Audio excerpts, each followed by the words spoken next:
Hello dear students, आज हम करेंगे गुरुत्वाकर्षण वाले अध्याय का क्विक रिवीजन महत्वपूर्ण फॉर्मूलों के साथ 0 से 100% तक। ठीक है बच्चों, तो जो पहला टॉपिक है वह हमारा है न्यूटन का गुरुत्वाकर्षण का नियम। आप सभी जानते हो गुरुत्वाकर्षण का नियम किन के बीच लगता है। इस ब्रह्मांड में जितनी भी वस्तुएं हैं, तो इसका मतलब हम क्या कर सकते हैं, जिन वस्तुओं में द्रव्यमान होता है अर्थात जो वस्तुएं द्रव्यमान से रिलेटेड होती है उन सभी के बीच क्या लगता है, गुरुत्वाकर्षण का बल लगता है। और वो गुरुत्वाकर्षण का बल क्या होता है कि आपके पास में कोई दो वस्तुएं हैं, अगर वो 8 दूरी पर रखी हुई है तो गुरुत्वाकर्षण बल उन दोनों वस्तुओं के द्रव्यमान के तो गुणनफल के समानुपाती होता है और उन दोनों वस्तुओं के बीच की दूरी के वर्ग के व्युत्क्रमानुपाती होता है। जैसे ही समानुपाती का साइन हटता है तो हमारे पास में एक नियतांक आता है जिसको हम बोलेंगे जी। और वो जी होता है बच्चों क्या, गुरुत्वीय सार्वत्रिक नियतांक, जिसका मान कितना होता है 6.67 इंटू 10⁻⁻11। मात्रक तो हम आराम से निकाल सकते हैं, कहाँ से, यहाँ से। एफ का मात्रक क्या हो जाता है न्यूटन, आर स्क्वायर इधर ले जाएंगे बल के साथ, न्यूटन मीटर स्क्वायर। ये आपका द्रव्यमान किलोग्राम, किलोग्राम नीचे चला गया तो क्या हो गया, किलोग्राम स्क्वायर। इस तरह से हम ये चीज मिल गई। अब आता है कि सर ये गुरुत्वाकर्षण का बल की इसकी प्रकृति कैसी होती है, तो ध्यान रखना बच्चों, ये हमेशा क्या होता है, आकर्षण प्रकृति का होता है। मतलब दोनों वस्तुएं हमेशा क्या होगी, एक दूसरे की तरफ खींचेगी। जब एक दूसरे की तरफ खींचेगी तो आपने देखा होगा, देखो वस्तु, ये वस्तु भी इसको खींच रही है, ये वस्तु भी इसको खींच रही है। इसका मतलब क्या हो गया, दोनों जो बल है बच्चों क्या है, विपरीत दिशाओं में है और परिमाण में बराबर होते हैं। इसका मतलब गुरुत्वाकर्षण का बल आपका क्रिया प्रतिक्रिया युग में उपस्थित होता है। F12 वेक्टर का मतलब क्या हो गया, पहली वस्तु पर दूसरी वस्तु के कारण बल। F21 वेक्टर क्या हो गया, दूसरी वस्तु पर पहली वस्तु के कारण बल। और यह माइनस क्यों लगा, क्योंकि दोनों बलों की दिशाएं क्या है, विपरीत दिशा में है। ठीक है बच्चों। फिर जो टॉपिक आता है आपका वो है क्या है, गुरुत्वीय त्वरण। गुरुत्वीय त्वरण क्या होता है, कोई भी वस्तु होती है वो पृथ्वी की ओर किस त्वरण से खिंचती है, वही आपका क्या होगा, गुरुत्वीय त्वरण। पृथ्वी का जो त्वरण है, या किसी भी पिंड का, कोई भी आपके पिंड है किसी दूसरी वस्तु को किस त्वरण से अपनी ओर खींचती है, किस त्वरण से उसकी तरफ चला जाता है, वो आपका कहलाता है गुरुत्वीय त्वरण। इसका मान किससे निकालेंगे हम, देखो इसका मान पहले तो आपको याद रखना है, जी गुरुत्वीय सार्वत्रिक नियतांक, कैपिटल एम उस वस्तु का द्रव्यमान, बटे कैपिटल आर स्क्वायर, ये आर स्क्वायर हो गया उस वस्तु की त्रिज्या बोल दो, या जिसे मालूम है पृथ्वी लेके चलता हूँ। हमारे पास यहाँ पृथ्वी के चारों तरफ जितनी भी वस्तुएं सब पृथ्वी की तरफ क्या होती है, खिंचती है। इस पृथ्वी के धरातल पर बहुत सारी वस्तुएं जैसे हम है, बहुत सारी चीजें रखी हुई है, वो सब क्या होगी, उस गुरुत्व त्वरण की से खिंचती है। तो वो त्वरण आपको याद रखना, उसका फॉर्मूला क्या होगा, G M upon capital R square.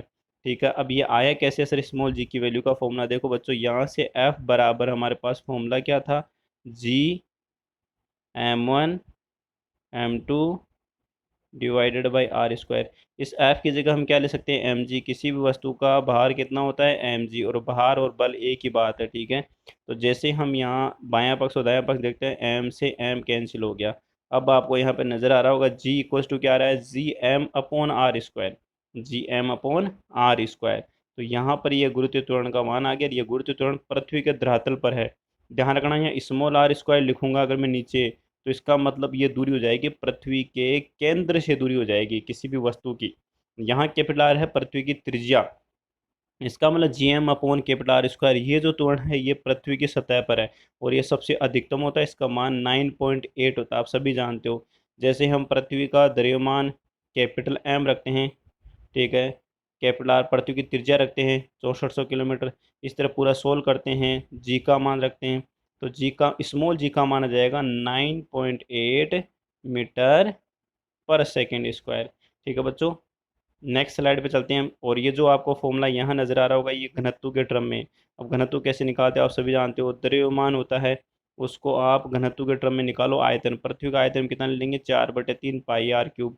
तो आप सभी जानते हो घनत्व बराबर क्या होता है, द्रव्यमान बटे आयतन। और पृथ्वी को हम एक गोला मान के चले तो 4/3 पाई r क्यूब। अब आप खुद देख लो, द्रव्यमान की जगह हम क्या रख देंगे, घनत्व इंटू 4/3 पाई r क्यूब। ये सोल्व करेंगे तो हमारे पास में गुरुत्व त्वरण का मान घनत्व के पदों में भी आ जाएगा, कितना, 4/3 pi capital G capital R into rho. देखो बच्चों, अब आता है कि सर क्या गुरुत्वीय त्वरण के अंदर गहराई, ऊंचाई, अक्षांश, इन सब का प्रभाव पड़ता है, बिल्कुल प्रभाव पड़ता है। गुरुत्वीय त्वरण बदलता है, किस तरह से बदलता है देखो बच्चों, हमें याद रखना है। जैसे जैसे हम एच ऊंचाई पर जाते हैं तो गुरुत्वीय त्वरण कुछ इस तरह से बदलता है। इनका डेरिवेशंस वगैरह सब है कैसे होते हैं, लेकिन हमें अगर कंपटीटिव एग्जाम फाइट करनी है तो वहाँ डेरिवेशन काम में नहीं आने वाले, वहाँ हमें डायरेक्ट फॉर्मूले याद होने चाहिए। तो ऊंचाई के साथ जी आपको याद रखना है, g dash is equal to g 1 + h बटे कैपिटल आर की पावर -2। ये जो एच है बच्चों ध्यान रखना, ये पृथ्वी के धरातल से ऊंचाई है, ध्यान रखना। पृथ्वी का जो धरातल है ना उससे ऊंचाई है, ध्यान रखना, केंद्र से दूरी नहीं है। ये ओनली पृथ्वी के धरातल से ऊंचाई है। अब आता है कि सर ऊंचाई बहुत कम हो, पृथ्वी की त्रिज्या 6400 किलोमीटर है, अगर आपको बोल जाए कि 1 किलोमीटर की ऊंचाई, तो आप क्या कर सकते हो, यहाँ पर द्विपद प्रमेय लगा सकते हो। और द्विपद प्रमेय लगा के जैसे हम यहाँ पर फॉर्मूला निकालते हैं तो हमारे पास में क्या आ जाएगा, g dash is equal to g 1 - 2h upon capital R. बच्चों ध्यान रखना, ये फॉर्मूला तभी लगाना है जब आपकी ऊंचाई पृथ्वी की त्रिज्या की तुलना में बहुत कम हो, अदरवाइज आपको फॉर्मूला यही यूज करना है। यही गलती हो जाती है क्वेश्चन। अब आता है गहराई, बिल्कुल गहराई के साथ भी जी का मान बदलता है। और ये आपको याद रखना है, g dash is equal to क्या हो जाएगा हमारे पास में, जी 1 - d अपॉन कैपिटल आर। यहाँ जो डी है वो गहराई है, कहाँ से, पृथ्वी के धरातल से अंदर की तरफ गहराई। अब देखो बच्चों, दोनों फॉर्मूलों में हमें क्या नजर आ रहा है कि ऊंचाई की तरफ जाते हैं तब भी जी का मान बदलता है, मतलब कम होता है, और गहराई में जाते हैं तब भी गुरुत्वीय त्वरण का मान कम हो रहा है।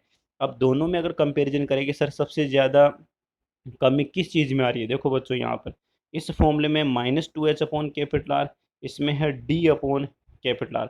अगर मैं बोल दूं कि h is equal to d है, देखो बच्चों ढंग से समझना, आप 1 किलोमीटर ऊंचाई पे गए, 1 किलोमीटर आप गहराई में गए, तो ध्यान रखना बच्चों, ज्यादा गुरुत्वीय त्वरण में जो प्रभाव पड़ेगा ना, ज्यादा जो कमी आएगी ना वो आएगी आपकी ऊंचाई में। ठीक है, क्योंकि यहाँ पे देखो आपको फॉर्मूले में नजर आ रहा होगा -2h डबल आ रहा है। अगर मैं जितना ऊंचाई पे जा रहा हूँ उतना अगर मैं गहराई में जाता हूँ तो ज़्यादा कमी कहाँ पर आएगी, ऊंचाई पर आएगी। अब ऐसे आता है अक्षांशों का प्रभाव। अक्षांशों के लिए हम यहाँ दो तरीके से देखेंगे, एक तो पृथ्वी के आकार के कारण जी के मान में प्रभाव देखेंगे, और एक हम पृथ्वी के घूर्णन के कारण भी देखते हैं।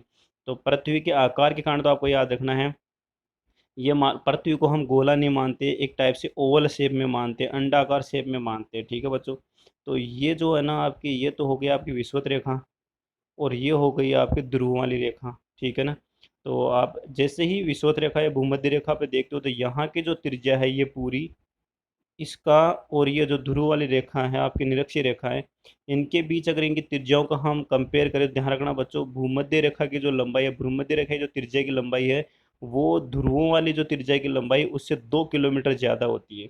उससे कितनी होती है, 2 किलोमीटर ज़्यादा होती है।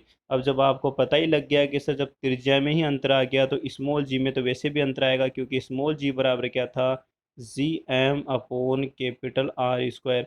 सर जब आर चेंज हो गया तो जी भी चेंज होगा, और आर यहाँ पर हम दोनों तरफ ले रहे हैं, ध्रुवों की तरफ भी ले रहे हैं और भूमध्य रेखा की तरफ भी ले रहे हैं। तो आप देखो कैपिटल आर किसका ज़्यादा है, भूमध्य रेखा का कैपिटल आर ज़्यादा है, तो वहाँ पे गुरुत्वीय त्वरण भी क्या होगा, कम होगा। और ध्रुवों की तरफ कैपिटल आर अर्थात त्रिज्या का मान क्या है बच्चों, कम है, तो जी का मान वहाँ क्या होएगा, सर्वाधिक होता है। इसलिए क्वेश्चन पूछ लेते हैं कि सर्वाधिक गुरुत्वीय त्वरण का मान कहाँ अधिक होता है, तो हम क्या बोलेंगे, ध्रुवों पर सर्वाधिक होता है। ध्यान रखना बच्चों, गुरुत्वीय त्वरण का मान कहाँ अधिक होता है, ध्रुवों पर, किसके कारण, आकार के कारण। अब आता है कि यदि पृथ्वी घूर्णन करे तो क्या होएगा। देखो मैं थोड़ा सा इसको डायग्राम से आपको समझाता हूँ। मान लो ये पृथ्वी ले ली हमने, और यहाँ पर कोई व्यक्ति है, पृथ्वी इस तरह से घूर्णन करती है, ये पृथ्वी घूर्णन है अक्षों वाली जो सीधी एक्स है, एन और एस, ठीक ना, इस तरह से घूर्णन करती है। यहाँ कोई व्यक्ति बैठा है, मान लो यहाँ कोई व्यक्ति है, तो जैसे ही पृथ्वी घूर्णन करेगी तो ये व्यक्ति भी इसके साथ साथ घूर्णन कर रहा है। तो बच्चों ध्यान रखना, यहाँ पे मान लो सेंटर था, तो सेंटर की तरफ इसका भार कितना है, एम जी। ध्यान रखना, हमेशा भार किधर लगता है, सेंटर की तरफ। तो आपने क्या देखा कि जैसे कोई व्यक्ति अगर वर्ताकार पथ में घूर्णन करता है तो उसके अंदर की तरफ भी क्या लगता है, एक अभिकेंद्रीय बल लगता है। तो यहाँ पे एक चीज़ ध्यान रखनी है, जैसे ही आप इस एम जी के दो घटक लेते हो तो एक घटक तो आपको यहाँ इधर मिल गया, और एक घटक हमारे पास में क्या हो जाएगा, देखो बच्चों अच्छी तरह समझना, एक घटक इधर हो गया, एक घटक आपका अंदर की तरफ हो गया। अंदर की तरफ जो घटक आ रहा है वो आ रहा है हमारे पास में एम जी कोस लेमडा, क्या आ रहा है हमारे पास में, एम जी, वो जो थीटा था ना उसको लेमडा कंसिडर कर लेते हैं, तो एम जी कोस लेमडा। तो एम जी जब कोस लेमडा आ गया तो जैसे ही हम अभिकेंद्रीय बल वगैरह लगाते हैं तो सर हमारे पास में जी एक अंदर की तरफ था, तो जैसे हम बाहर की तरफ घटक देखते हैं तो वो क्या मिल गया, g dash is equal to g minus omega square into R into cos lambda. तो आपको डायरेक्ट फॉर्मूला याद रखना है कि घूर्णन के कारण जो गुरुत्वीय त्वरण होता है वो क्या होता है, वास्तविक त्वरण minus omega square into R E. यहाँ पे ध्यान रखना बच्चों, आर ई जो है ना वो उस व्यक्ति की या वस्तु की घूर्णन त्रिज्या है, ना कि पृथ्वी की त्रिज्या है। और कोस लेमडा, आपको लेमडा तो पता लगेगा, लेमडा वो है जो यहाँ पे कोण बना रहा है। कितना कोण, जैसे कि मैं आपको दिखाता हूँ, इस तरह का कोण है ये कोई व्यक्ति था पृथ्वी के सेंटर से इस तरह से जो कोण बना रहा था, ये है वो लेमडा। अब आपको एक चीज़ समझ में आ रही हो कि सर जैसे जैसे व्यक्ति भूमध्य रेखा की तरफ आएगा यहाँ पे, तो लेमडा जीरो हो गया, और कोस लेमडा जब जीरो हो गया तो देखो बच्चों गुरुत्व त्वरण का मान सर्वाधिक परिवर्तित होता है, सबसे अधिक कमी आती है। और जैसे जैसे हम होते होते ध्रुवों पे पहुंच जाते हैं तो लेमडा कितना हो गया 90, और जब लेमडा 90 हो गया था कोस 90 का मान कितना हो गया 0, और जी लेमडा बराबर बच्चों कितना हो गया हमारे पास में जी हो गया। इसका मतलब क्वेश्चन पूछ लिया जाता है कि ध्रुवों पर पृथ्वी के घूर्णन पर गुरुत्वीय त्वरण में क्या प्रभाव पड़ता है। तो ध्यान रखना बच्चों, ध्रुवों पर पृथ्वी के घूर्णन पर गुरुत्वीय त्वरण पे कोई प्रभाव नहीं पड़ता। आपका गुरुत्वीय त्वरण उतना का उतना ही रहता है जो उसकी सतह पर होता है, पृथ्वी की सतह पर होता है। ठीक है बच्चों, नेक्स्ट जो है वो है गुरुत्वीय क्षेत्र की तीव्रता। गुरुत्वीय क्षेत्र की तीव्रता देखो बच्चों, जनरली आपको याद रखनी है तो ये गुरुत्वीय त्वरण ही, लेकिन इसको हम क्या करेंगे, एक वेक्टर फॉर्म में या सदिश राशि में लेके चलेंगे। और जनरली हम इसको किस फॉर्म में दर्शाते हैं कि गुरुत्वीय क्षेत्र की तीव्रता क्या होती है। अगर आपने विद्युत क्षेत्र की तीव्रता पढ़ी है तो गुरुत्वीय क्षेत्र की तीव्रता भी सिंपल सा टॉपिक है sir. E vector is equal to हमारे पास में हो गया F vector divided by small M. मतलब आपने क्या देखा, मान लो कहीं पे गुरुत्वीय क्षेत्र है, जैसे आप पृथ्वी के थोड़े से एच ऊंचाई पर जा रहे हो, वहाँ बिल्कुल गुरुत्वीय क्षेत्र है, वहाँ आप क्या कर दो, किसी एकांक द्रव्यमान को रख दो, वह जितना बल वहाँ अनुभव करेगा उस बिंदु पर वही क्या कहलाएगी, आपकी गुरुत्वीय क्षेत्र की तीव्रता कहलाती है। इसका मतलब जैसे आप सतह पर आ जाते हो तो गुरुत्वीय क्षेत्र की तीव्रता 9.8 ही रहेगी बच्चों। अभी मैंने क्या कहा था, गुरुत्वीय क्षेत्र की तीव्रता गुरुत्वीय त्वरण ही है, लेकिन इसको दर्शाए अलग तरीके से, फॉर्मूला इसका क्या बन जाता है, गुरुत्वीय क्षेत्र में किसी एकांक द्रव्यमान को रखने पर वह जितना बल अनुभव करता है वह बल ही उस बिंदु पर गुरुत्वीय क्षेत्र की तीव्रता कहलाती है। अब जैसे आप एफ के अंदर एम का भाग देते हो, गुरुत्वाकर्षण बल के अंदर जैसे आप एम का भाग दोगे तो एक एम कट जाएगा, तो देखो फॉर्मूला वो का वही आ रहा है गुरुत्वीय त्वरण का ही, G M upon R square. अब सर माइनस आर कैप क्यों लगाया बच्चों, इसकी दिशा हमेशा क्या होती है, उस वस्तु की तरफ होती है जो खींच रही है अंदर की तरफ। जैसे मान लो ये मैंने पृथ्वी ले ली, तो इसकी दिशा सदैव पृथ्वी की ओर होएगी, अंदर की मतलब आकर्षण प्रकृति की, इसलिए क्या लेते हैं हम माइनस आर केप लेते हैं। इसलिए क्या लेंगे हम बच्चों, माइनस आर केप लेते हैं। तो माइनस आर केप से ही नहीं कि माइनस आर केप क्यों आया, माइनस आर केप आकर्षण प्रकृति को दर्शा रहा है, अर्थात वो वस्तु पृथ्वी के केंद्र की ओर खींचने का प्रयास कर रही है, मतलब केंद्र की ओर खींचने का अग्रसर हो रही है, खिसरी है वहाँ पे। और ये जो 9.8 है ये मीटर पर सेकंड, ये ध्यान रखना कहाँ पर है, पृथ्वी की सतह पर गुरुत्वीय क्षेत्र की तीव्रता है। फिर आता है गुरुत्वीय विभव। यदि आप लोगों ने अच्छे से विद्युत विभवांतर पढ़ा है, जो विद्युत क्षेत्र की वजह से आता है, तो उसी तरह गुरुत्वीय विभवांतर भी हमें याद रखना है। वहाँ हम पढ़ते थे v is equal to W upon Q, तो यहाँ पढ़ेंगे v is equal to W upon small M. इसका मतलब बच्चों क्या हो गया, वही किसी एकांक द्रव्यमान को अनंत से गुरुत्वीय क्षेत्र में किसी बिंदु तक लाने में जितना कार्य किया जाता है वह कार्य ही उस बिंदु पर गुरुत्वीय विभव कहलाता है। बिल्कुल सिंपल सा, अगर आपने विद्युत क्षेत्र अच्छे से पढ़ा है तो गुरुत्वीय विभव भी समझ में आ जाएगा। वहां पर हमने क्या देखा था, विद्युत क्षेत्र की तीव्रता और विद्युत विभवांतर में संबंध आपने देखा होगा। तो इसी तरह से यहाँ पर भी गुरुत्वीय क्षेत्र की तीव्रता और गुरुत्वीय विभव में भी वही संबंध है, गुरुत्व विभव बराबर माइनस समाकलन अनंत से स्मॉल आर, आपका क्या हो जाएगा, गुरुत्वीय क्षेत्र की तीव्रता का vector dot D R vector. अब आपने क्या देखा होगा, वहाँ पे सर हम गोला लेते थे, तो यहाँ पर हम पृथ्वी को गोला मान लेते हैं। गुरुत्व विभव का मान बाहर देखा था, सतह पर देखा था और अंदर देखा था। बाहर आपका गुरुत्वीय विभव कितना आया था, माइनस के क्यू अपॉन स्मॉल आर आया था, तो यहाँ पे आ जाएगा minus G capital M upon small R आ जाएगा। सतह पे कितना आया था, स्मॉल आर की जगह हम कैपिटल आर पुट कर देते हैं, स्मॉल आर की जगह क्या पुट करते हैं, कैपिटल आर। और अंदर आपका विभव कितना आया था बच्चों, वहाँ पर आया था के क्यू। ठीक है, वहाँ विभव कितना आया था, के क्यू, ब्रैकेट में आया था 3r² minus small R square divided by 2r cube. As it is ये का ये आया था, बस यहाँ पे m, वहाँ के क्यू की जगह यहाँ एम पुट कर देंगे और के की जगह यहाँ जी पुट कर देंगे। फॉर्मूला वो का वही है, आंतरिक बिंदुओं पे गुरुत्वीय विभव क्या आएगा, माइनस जी एम ब्रैकेट में 3 capital R² minus small r² divided by 2 r³ next आता है गुरुत्वीय स्थिति ऊर्जा क्या होती है। गुरुत्वीय स्थिति ऊर्जा आपने देखा होगा वही, अगर कोई वस्तु आपकी किसी स्थिति पर रखी हुई है या उसका अभिविन्यास क्या है, तो स्थिति किसी वस्तु की स्थिति या अभिविन्यास के कारण जो उसमें ऊर्जा निहित होती है उसी ऊर्जा को हम क्या बोलते हैं, गुरुत्वीय स्थिति ऊर्जा। और आपने देखा होगा जब हम किसी पिंड को पृथ्वी के धरातल से एच ऊंचाई तक लेके जाते हैं तो हमें कितना काम करना पड़ता है, mgh। तो इसका मतलब उस ऊंचाई पर वो उस पिंड की ऊर्जा क्या कहलाती है, गुरुत्वीय स्थिति ऊर्जा। ये देखा होगा आपने बच्चों। अब इसको कैसे निकालते हैं, उस बिंदु के ऊपर गुरुत्वीय विभव कितना है, वहां पर आप जिस द्रव्यमान को लेके गए हो ना उस द्रव्यमान को उस बिंदु पर गुरुत्वीय विभव से गुणा कर दो, आपको स्थिर ऊर्जा मिल जाएगी बच्चों, सिंपल सा। और यदि आपके पास में ऊंचाई बहुत कम है, ध्यान रखना बच्चों, ये mgh वाला फॉर्मूला है ना, ये जनरली हम लंबी ऊंचाइयों के लिए लेते हैं। लेकिन यदि ऊंचाई बहुत कम होती है तो बच्चों ध्यान रखना, हमें फॉर्मूला ये वाला याद करना है। जनरल जो फॉर्मूले होते हैं ना वो सबसे इंपॉर्टेंट होते हैं। अब आप जैसे ही ऊंचाई बहुत ज़्यादा कंसिडर कर लेते हो तब तो हमने ये फॉर्मूला ले लिया, पूरा का पूरा हमें यूज करना ही है, mgh/1 + h/r। अब मैंने कहा कि ऊंचाई बहुत कम है तो देखो यहाँ से h को आप क्या कर दो, नेग्लिजिबल कर दो, तो mgh आ गया ना। इसलिए हमारे बुकों में न्यूमेरिकल क्या आता है, पृथ्वी धरातल से 10 मीटर, पृथ्वी धरातल से 50 मीटर, पृथ्वी धरातल से 100 मीटर। अब बच्चों 6400 किलोमीटर की तुलना में 100 मीटर 200 मीटर तो बहुत कम है, इसलिए हम डायरेक्ट फॉर्मूला लगाते हैं mgh। बट यदि आपकी ऊंचाई बहुत ज़्यादा दी हुई है तो हम उस फॉर्मूले को ना लगा के इस फॉर्मूले को यूज़ करेंगे बच्चों, ध्यान रखना, mgh/1 + h/R। अब आता है उपग्रह का कक्षीय वेग।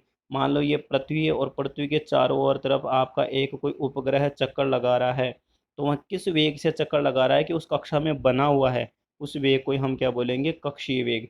अब कक्षीय वेग के लिए देखो सिंपल सा फॉर्मूला कैसे निकालेंगे, आपको पता है कोई भी वस्तु यदि वर्ताकार पथ में घूमती है तो घूर्णन के लिए एक आवश्यक अभिकेंद्रीय बल चाहिए, और अभिकेंद्रीय बल क्या हो गया, mv0²/r। यहाँ v0 है उसका कक्षीय वेग और स्मॉल m क्या है, उसका द्रव्यमान। और ये G capital M small M upon small r² क्या हो गया बच्चों, पृथ्वी और उस उपग्रह के बीच गुरुत्वाकर्षण बल। इसका मतलब ये पता लग गया कि आवश्यक अभिकेंद्रीय बल कहाँ से मिला है, गुरुत्वाकर्षण बल से मिला। अगर गुरुत्वाकर्षण बल नहीं होता तो वह उपग्रह पृथ्वी के चारों तरफ वर्ताकार पथ में चक्कर नहीं लगा पाता। जैसे ही हम इस समीकरण को सोल्व करते हैं तो बच्चों हमारे पास में यहाँ आ रहा है √GM/R+H। स्मॉल आर को हमने क्या लिख दिया, R+H। इसका मतलब स्मॉल आर तो थी केंद्र से, पृथ्वी के केंद्र से दूरी उपग्रह की, और उस स्मॉल आर को हमने क्या लिख दिया भाई, R पृथ्वी की त्रिज्या प्लस धरातल से ऊंचाई। आ गया होगा आई थिंक समझ में बच्चों। अब जैसे ही हम क्या देखते हैं यहाँ पे, सर अगर ऊंचाई बहुत कम हो, तो अभी मैंने थोड़ी देर पहले क्या कहा था, ऊंचाई को हम क्या कर देते हैं, नगण्य कर देते हैं। तो हमारे पास में कक्षीय वेग क्या आ गया, √GM/R। अब आप GM/R को है ना जी की टर्म में लिखो, स्मॉल जी की टर्म में। स्मॉल जी आपको पता ही क्या होता है, small G is equal to होता है GM/R²। तो देखो GM की जगह हम क्या रख रहे हैं, GR² रख देते हैं। जैसे ही आप GR² रखते हो तो एक आर से एक आर कैंसिल हो जाएगा, तो एक फॉर्मूला आप हल्का सा ये भी लिख सकते हो, √G × R। सर स्मॉल जी का मान भी हमें पता है, कैपिटल आर का हमें मान भी पता है, तो इसका मान आता है अप्रॉक्सीमेट 8 किलोमीटर प्रति सेकेंड। तो आज के बाद आपको ये रट लेना है, पृथ्वी के धरातल के बिल्कुल नज़दीक यदि कोई उपग्रह चक्कर लगाता है तो उसका कक्षीय वेग कितना होगा, 8 किलोमीटर प्रति सेकेंड। ठीक है बच्चों। अगर दूर है, कक्षीय वेग कितना आएगा तो आप इस फॉर्मूले को लगा के कैलकुलेशन कर सकते हो कितना आएगा। लेकिन मैंने वो वेग निकाला है, कोई आपका उपग्रह पृथ्वी के धरातल के बिल्कुल पास क्या कर रहा है, वृत्तीय गति कर रहा है, तो उसका कक्षीय वेग होगा 8 किलोमीटर प्रति सेकेंड। फिर आता है प्रक्षेपण वेग क्या होता है। यदि किसी भी पिंड को आप पृथ्वी के धरातल से फेंकते हो तो वो जितनी ऊंचाई पे जाता है, तो जितनी ऊंचाई पे उसको फेंकने के लिए जो वेग आपने प्रदान किया उसी को हम क्या बोलते हैं, प्रक्षेपण वेग। मान लो मुझे किसी पिंड को पृथ्वी के धरातल से h ऊंचाई तक फेंकना है बच्चों, ठीक है, ओनली h ऊंचाई तक।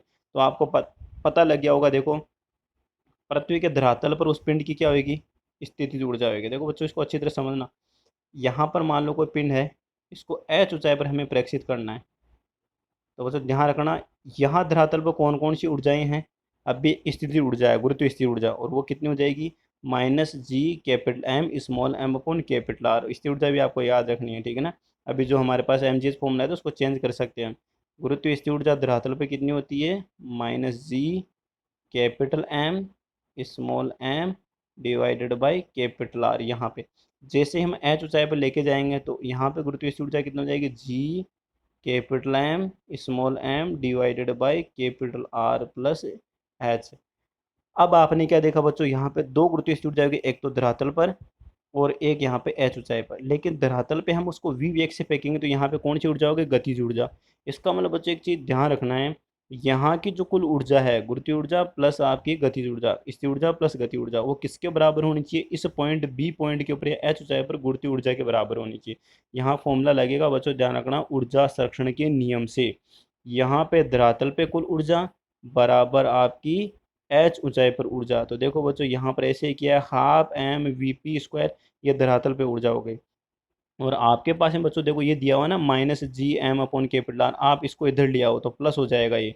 तो जैसे ही आप प्लस करोगे तो उसको वापस उधर ले जाओगे तो नेगेटिव कर दिया, तो इसने है ना ऐसे घटा के दिया है कि एच ऊंचाई पर ऊर्जा माइनस धरातल पे गुरुत्वीय स्थिर ऊर्जा बराबर गतिज ऊर्जा, इसने ऐसे सोल्व किया। बाकी आप वैसे करोगे, धरातल पे कुल ऊर्जा बराबर एच ऊंचाई पे कुल ऊर्जा। जैसे हम इसको पूरे को सोल्व करते हैं तो हमारे पास में जो प्रक्षेपण वेग आता है वीपी, तो वो बच्चों याद रखना है √2gh/1+h/कैपिटल आर।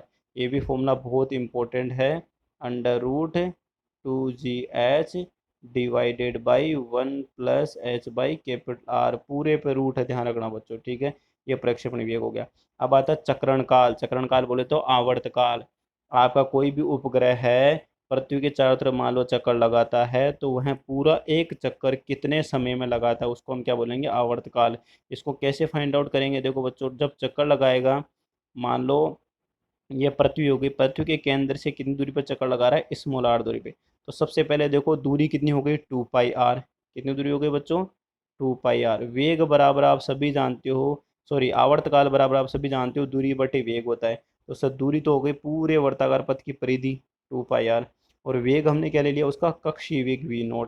तो इसी फॉर्मूले में हम रखेंगे v0 की वैल्यू, और v0 अभी पहले हम थोड़ी देर पहले निकाल चुके, कितना आया था, √gm/, कैपिटल आर। तो जैसे हम यहाँ फॉर्मूले, या फिर हमारे पास में एक वैल्यू और आई थी, सर आपने निकाला था gm/कैपिटल आर, लेकिन वो फॉर्मूला आया था पृथ्वी के धरातल पर, हम लेके चल रहे हैं किसी एच ऊंचाई पर।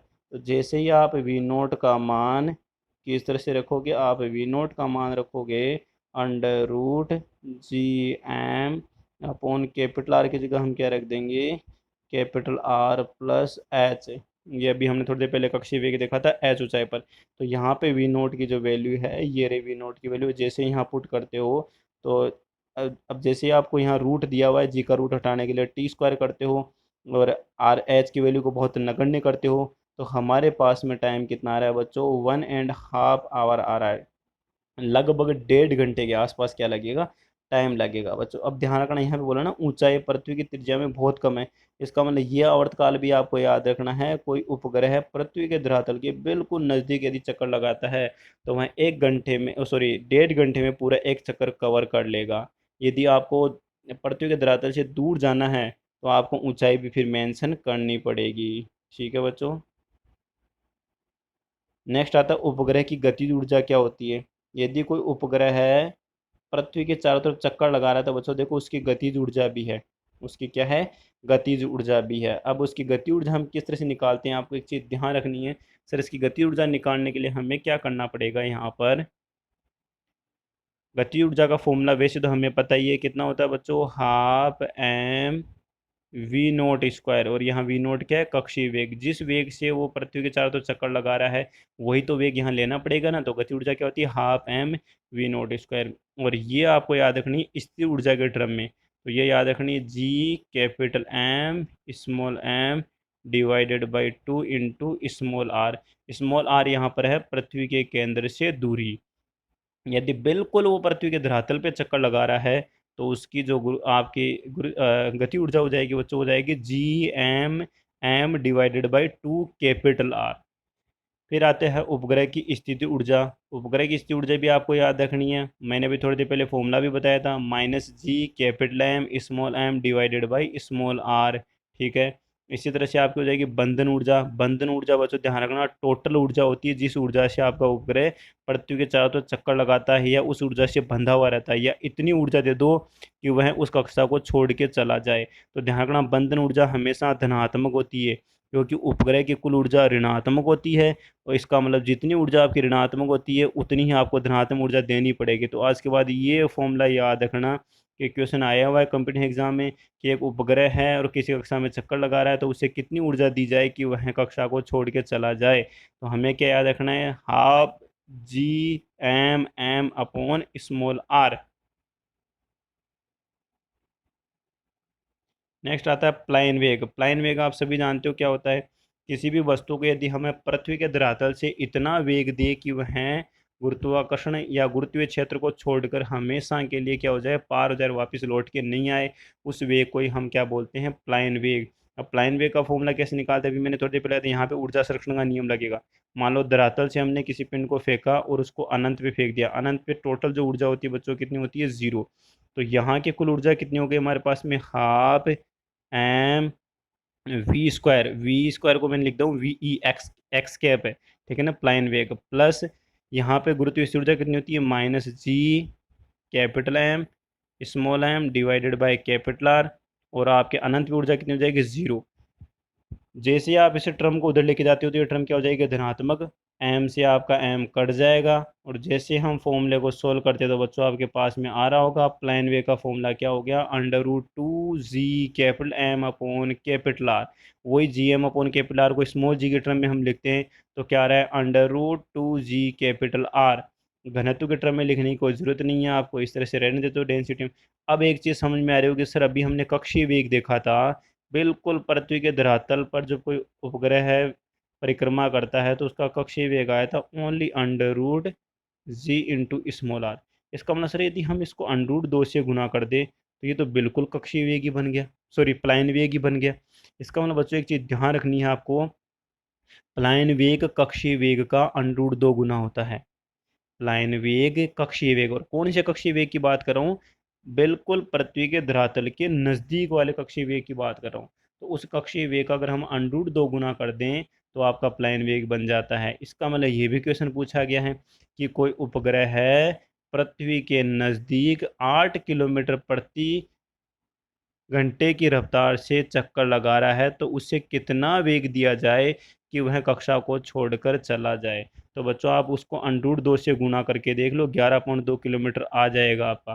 तो इस प्लाइन वेग का जो मान होता है पृथ्वी के धरातल से वो हमें याद रखना है, 11.2 किलोमीटर प्रति सेकेंड। बच्चों कितना होता है, 11.2 किलोमीटर प्रति सेकेंड। इस प्लाइन वेग का मान भी आपको याद रखना है, पृथ्वी के धरातल पर लाइन वेग का मान कितना होता है, 11.2 किलोमीटर प्रति सेकेंड। फिर आता है उपग्रह में प्रभावी भार कितना होता है। बिल्कुल उपग्रह में कोई भी वस्तु होती है ना बच्चों, उस पर कोई भार नहीं लगता, वह बिल्कुल फ्लोटिंग स्थिति में होती है, तैरती हुई स्थिति में होती है, उस पर कोई बल कार्य नहीं करते, टोटल परिणामी बल जीरो होता है। इसी को बोलते हैं भारहीनता। तो ध्यान रखना बच्चों, उपग्रह में किसी भी वस्तु का प्रभावी भार कितना होता है, जीरो। इसका मतलब उपग्रह में कोई भी वस्तु रखी हुई है तो वह किसकी तरह भांति व्यवहार करती है, जिससे स्वतंत्रतापूर्वक छोड़ दी गई हो। फिर आता है ग्रहों की गति के लिए केपलर ने 3 नियम दिए थे कि कोई भी आपके ग्रह होते हैं, कोई भी उपग्रह होते हैं या कोई भी ग्रह होते हैं वो सूर्य के चारों ओर किस तरह से चक्कर लगाते हैं। तो पहला तो आपको याद रखना है कक्षा, आपके जितने भी ग्रह हैं वह सूर्य के चारों ओर दीर्घवृत्ताकार पथ में चक्कर लगाते हैं। कैसे लगाते हैं बच्चों, दीर्घवृत्ताकार पथ में चक्कर लगाते हैं। और दीर्घवृत्त के आपके दो केंद्र होते हैं, दो नाभियां होती हैं, उनमें से किसी एक नाभिक पर क्या होता है, सूर्य उपस्थित होता है। मान लो सूर्य यहाँ पर है और ये आपका उपग्रह इसके चारों तरफ क्या लगा रहा है, चक्कर लगा रहा है। तो इस तरह से ग्रह चक्कर लगाते हैं दीर्घवृत्ताकार कक्षा में। तो पहला आपको नियम याद आ गया होगा। दूसरा जो रूल है उन्होंने कहा था क्षेत्रीय वेग। क्षेत्रीय वेग का मतलब क्या हो गया, समान समय अंतराल में आपका जो ग्रह होगा वो समान क्षेत्रफल पार करता है।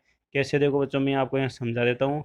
मान लो यहाँ पे आपका सूर्य हो गया, ठीक है, और यहाँ पर आपका कोई ग्रह है।